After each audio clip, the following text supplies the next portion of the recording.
맹인의 삶에서 제자의 삶으로란 제목으로 주의 말씀의 은혜를 함께 나누고자 합니다. 오늘 본문의 말씀은 마가복음 10장에서도 기록된 치유 기사로 마가복음에서는 두 맹인이 아니라 바디메오 한 맹인에 관해서 기록하고 있습니다. 맹인의 수의 차이가 있긴 하지만 두 기사는 동일한 사건을 다루고 있는 본문이다 말할 수 있습니다. 오늘 본문의 두 맹인의 치유 기사는 사실 예수님의 마지막 치유의 사건이라 치유 사역이다라고 말할 수 있습니다. 앞을 보지 못하는 맹인이 예수님으로 인해서 고침을 받아 눈을 뜨게 되는 것입니다. 그런데 오늘 본문을 보게 되면 앞을 보게 된 맹인의 삶이 어떻게 이후에 바뀌었는지 본문 34절에서 이렇게 증거하고 있습니다. 그들이 뭡니까? 예수를 따랐다. 다시 말해서 그들이 예수님의 제자가 되었음을 알 수 있는 것입니다. 큰 무리 가운데 속해 있던 그들, 특별히 그 무리 가운데서도 그들이 가진 장애로 인해서 쓰임받지 못하던 그들의 인생이 예수님 만남으로 말미암아 하나님께 쓰임받는 인생이 되었다라는 사실을 증거하고 있는 겁니다. 자, 그렇다면 오늘 그들이 맹인에서부터 제자로 되어가는 하나의 과정을 우리가 살펴봄을 통해서 제자화라는 것이 결국 무엇이겠는가? 제자가 된다는 것이 무엇인가? 우리가 그 과정의 중요한 초점을 좀 살펴볼 수 있다고 생각됩니다. 오늘 본문에 일어나는 맹인의 치유 역사는 우선적으로 살펴볼 것이 뭡니까? 예수님의 제자가 되는 것에 있어서 철저히 예수님과의 만남이 그 중심에 있다라는 것을 성경이 얘기하고 있죠. 다시 말해 예수님을 온전히 만날 때 그들의 삶의 치유의 역사도 회복의 역사도 또 제자화의 역사도 일어난다는 사실을 얘기하고 있는 것입니다. 사실 오늘 본문에서 등장하는 두 맹인은 우리가 그동안 다루어온 진리를 알기 위해서 온 사람과는 좀 다른 거예요. 성경을 같이 논쟁하거나 그런 사람과는 다른 사람들이었습니다. 사실 이들은 사람들 사이에서도 소외된 불쌍한 사람들이었고, 그러기에 그들은 항상 사람들의 핀잔과 무시거리가 됐던 그러한 고통의 사람들이었다라는 것을 알 수 있죠. 사실 오늘 본문의 정황도 마찬가지죠. 예수님이 지나간다는 소식을 들은 이 맹인들이 예수님으로부터 고침을 받기 위해서 나왔습니다. 그러나 그들이 앞을 보지 못했기 때문에 예수님이 어디 계신지 정확히 알지 못하죠. 그러니까 어떡합니까? 그들이 할 수 있는 최선의 일이 뭡니까? 예수님을 향해서 소리를 지르는 거죠. 아마도 그들의 이러한 소리가 외침이 사람들에게는 참 불편하고 짜증이 났던 것 같습니다. 그래서 성경에 보니까 한 사람도 아니라 무리가 그들을 꾸짖어서 잠잠하라 했다. 이게 성경이 기록하고 있습니다. 사실 사람들은 그들이 왜 소리를 질러야 되는지 또 그들이 지금 무엇을 말하고 있는지에 대해서는 관심이 없어요.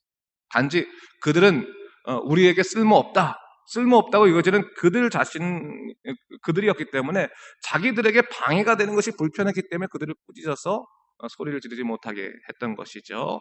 근데 정작 이 두 맹인이 예수님께 소리 질렀던 그 외침의 내용이 무엇이었겠습니까? 본문에 보면 뭐라 했습니까? 주여 우리를 불쌍히 여기소서. 그 말이에요. 그리고 다윗의 자손이요. 다윗의 자손이라는 것은 메시아를 고백하고 있는 거죠. 그들은 사람들로부터 전혀 긍휼히 여김을 받는 삶을 살지 못했던 것 같습니다. 그래서 세상에서 또 사람들에게서 소망을 발견할 수 없었기 때문에 예수님에게 외칠 수밖에 없었던 것이죠. 당신은 내 주님이십니다. 당신만이 나의 그리스도이십니다. 제발 나를 불쌍히 여겨 주십시오. 그렇게 외치고 있는 거죠. 여러분, 오늘 맹인들의 이러한 간절한 외침은 그들이 단지 앞을 보지 못하는 소경이었기 때문에 그렇다고 생각되지만 사실 그거보다는 좀 더 본질적인 문제가 있어요. 근본적인 문제가 있습니다. 이는 그들이 앞을 보지 못했기 때문에 다른 사람들보다 좀 빨리 세상에서 진정한 소망을 발견할 수 없다는 것을 깨달았을 뿐이지 그들이 예수님 향해서 외치고 있는 것입니까? 주님, 저는 세상에서 소망을 발견할 수 없으니 오직 주님만을 구합니다. 주님께만 외칩니다. 라는 것을 얘기하고 있다고 하는 것이죠. 그래서 세상에서부터 소망을 얻지 못한 이 사람들이 오직 주님을 통해 소망을 얻기 위해서 주님께 외치고 있는 것이다. 라는 것을 성경이 얘기하고 있는 것입니다. 어쩌면 여러분, 우리들의 상황도 이 맹인의 상황과 별반 다르지 않은 겁니다. 당시 그들이 맹인이었기 때문에 예수님을 보지 못하고 그래서 소리 높여 주님을 향해 외칠 수밖에 없었지만 우리도 마찬가지죠. 때때로 세상의 여러 가지 일들로 인해서 우리가 주님을 보지 못할 순간들이 있을 수 있어요. 그렇죠? 맹인처럼 사는. 그런데 여러분, 우리들이 주님을 향해 소리 높여서 기도할 수밖에 없는 이유, 외칠 수밖에 없는 이유는 뭡니까? 우리들이 이 삶이 세상에서부터 소망이 오는 것이 아니라 오직 하나님으로부터만 진정한 소망이 오는 것을 우리가 믿기 때문입니다. 그것이 우리들에게 삶에 중요한 것이죠. 그래서 뭡니까? 주님, 저희를 좀 불쌍히 봐주십시오. 저희를 긍휼히 여겨주시옵소서. 이렇게 기도할 수밖에 없는 겁니다. 여러분, 이것은 단순히 자신들의 문제를 해결하고자 하는 하나의 방편으로서의 외침은 아닐 것입니다. 그 시작이 질병의 문제였든지, 그 시작이 삶의 실패와 또 여러 가지 상황의 문제였든지, 인생의 절망이었던 것이 근데 상관없이 그것이 무엇이었던 간에 예수님에게 오게 하는 하나의 길이 되었다는 거예요. 이끄심이 되었다고 하는 거죠. 그리고 그 이끄심은 결국 주님을 향해서 무엇을 얘기하고 있는 겁니까? 주님, 저희를 불쌍히 여겨주시옵소서. 나를 좀 불쌍히 여겨주시옵소서라는 그 고백의 기도를 할 수밖에 없게 되는 것입니다. 결국 뭡니까? 예수님만이 나의 인생의 해결자이십니다. 그것을 고백하고 있는 거죠. 여러분들 이런 경우 있을 거예요. 사람들의 시선과 말을 신경 쓸 수 없을 만큼 하나님의 임재와 만남이 갈급할 때가 있어요. 그렇죠? 난 지금 다른 거 신경 쓸 수가 없어. 하나님의 임재가 제일 중요해. 하나님께서 도우심이 제일 중요해. 하나님만 붙잡는 것이 내게 지금 가장 소중한 일이다라는 것을 느낄 그때가 있을 거예요. 어떨 때입니까? 도무지 내가 이 세상 살아봤는데 아무리 열심히 살아봐도, 아무리 열심히 관계를 맺어봐도, 아무리 여러 가지 상황들을 내가 머리를 써서 다 해결하려고 노력해봐도 결국 내게 돌아오는 것은 인생에 대한 실패감과 실망감밖에 없더라. 결국 세상에서 내가 얻을 수 있는 것이라는 것은 생명이 아니라 절망이고 죽음이더라라는 것을 깨닫게 되면 그 다음부터는 하나님을 구할 수밖에 없는 것. 하나님, 저는 하나님만 구할 수밖에 없습니다. 근데 하나님한테 이렇게 해 주십시오라고 요구도 못하지. 그렇죠? 왜? 그때서는 내가 죄인이고 내가 얼마나 무지한 자이고 내가 얼마나 연약한 자인 것을 알기 때문에 하나님 앞에 우리를 주장할 수 있는 것이 없는 거예요. 주장할 수 없는 사람이 뭡니까? 그것은 고백하는 거죠. 하나님, 저를 좀 불쌍히 여겨 주시옵소서. 이 불쌍히 여겨달라는 거에는 어떻게 보면 다 들어있는 거예요. 다 들어있는 거예요. 인생의 그런 모든 일들이 다 들어있는 거예요. 하다못해 깨어진 자기 자아로 인해서 하나님만을 구하는 그런 믿음의 고백까지 다 들어있는 거예요. 주님, 저희를 좀 불쌍히 봐주시옵소서. 정말 그 중요한 외침이라고 볼 수 있죠. 자, 그 외침을 누가 들으셨다는 거예요? 예수님이 들으셨다는 거죠. 들으셨다는 거죠. 아마 주님은 많은 사람들의 꾸짖음도 먼저 들으셨을 거라고 봐요. 그러나 그 꾸짖음 속에서 주님께서는 동의하지 아니하시고 그에게 찾아오신 거죠. 찾아오셔서 말씀하시는 거죠. 너희에게 무엇을 해주기를 원하느냐. 그때 맹인이 말합니다. 주여, 우리가 눈 뜨기를 원합니다. 그런 것을 얘기해요. 여기서 그들의 간청, 눈을 뜨길 원하는 간청은 단순히 그들이 앞을 보지 못하는 장애로부터 치유되기를 원하기 때문에만은 아닐 것입니다. 눈 뜨길 원한다는 말은 거기는 뭐가 들어있는 거예요? 그들의 과거에 지금까지 살아왔던 아픔들, 서러움들, 고통들, 이 모든 것이 소경이라고 하는 삶 자체에 묶여 있었던 거예요. 앞을 보지 못하는 삶 자체에 묶여 있었던 거예요. 그래서 주님을 향해서 하나님, 저는 이 아픔과 고통들, 이 부자유에서부터 회복되고 싶습니다. 자유하고 싶습니다라는 것을 얘기합니다. 그 자유를 갈구하는 거죠. 자유를. 음악 나오고 있어요. 네. 자유를 빨리 끝내라는 말인가요? 자유를 갈구하는 거죠. 자유를. 이 장님의 삶으로부터 벗어나 진정한 삶의 자리로 나아가고 싶습니다라는 것이 그들의 간청이었다고 하는 것이죠. 주님은 그것을 아셨던 거예요. 그 불쌍히 여기셔서라는 말 가운데 그들의 아픔과 고통, 어쩔 수 없는 그들의 현실의 문제를 보셨고, 저는 눈을 뜨고 싶습니다라는 말 가운데서 그들이 자유를 갈망하고 오직 예수님으로부터 치유를 얻을 수 있다는 그 사실을 분명히 확신하고 있다는 것을 주님은 아셨던 거죠. 여러분, 때로는 구체적인 기도가 왜 필요한 거냐면요, 그것은 바로 하나님만이 나의 인생의 해결자라는 것을 분명히 인식하기 때문에 가능한 거예요. 여러분, 우리가 욕심으로 기도하면 안 되지만 추상적으로 기도할 필요도 없는 겁니다. 항상 그걸 기억하고 있어야 돼요. 구체적으로 기도할 수 있는 것 중에 하나는 뭐냐면 하나님만이 분명히 해결자이십니다라고 믿음으로 고백하고 그것을 바라보고 기도하면 거기는 응답이 있는 거예요. 항상 그것을 잊지 말아야 되는 거예요. 자, 오늘 바로 주님께서는 그들을 불쌍히 여기셨고 그들을 치유시켜 주시죠. 여러분, 바로 주님만이 나의 온전한 치유자 되시고 위로자 되시고 동행자 되시기 때문에 주님을 구할 수밖에 없었던 것이고, 주님은 그런 자들을 불쌍히 여기시고, 그렇죠? 아무리 세상 사람이 나를 무시한다 할지라도, 아무리 세상 사람들이 자기를 갖다 모욕한다 할지라도, 오직 주님만이 우리의 마음을 아신다면 우리가 그 가운데서 하나님의 길을 걸을 수 있다는 것을 성경이 얘기하고 있습니다. 주님은 긍휼한 마음으로 이 맹인의 눈을 만져주셨고 그들을 곧 보게 되었다라고 얘기하고 있어요. 제가 어저께 34절 말씀을 보면서 그 생각 들었어요. 이 묵상하면서 주님 불쌍히 여기시다라고 하는 것은 이제 주님의 마음이죠. 그렇죠?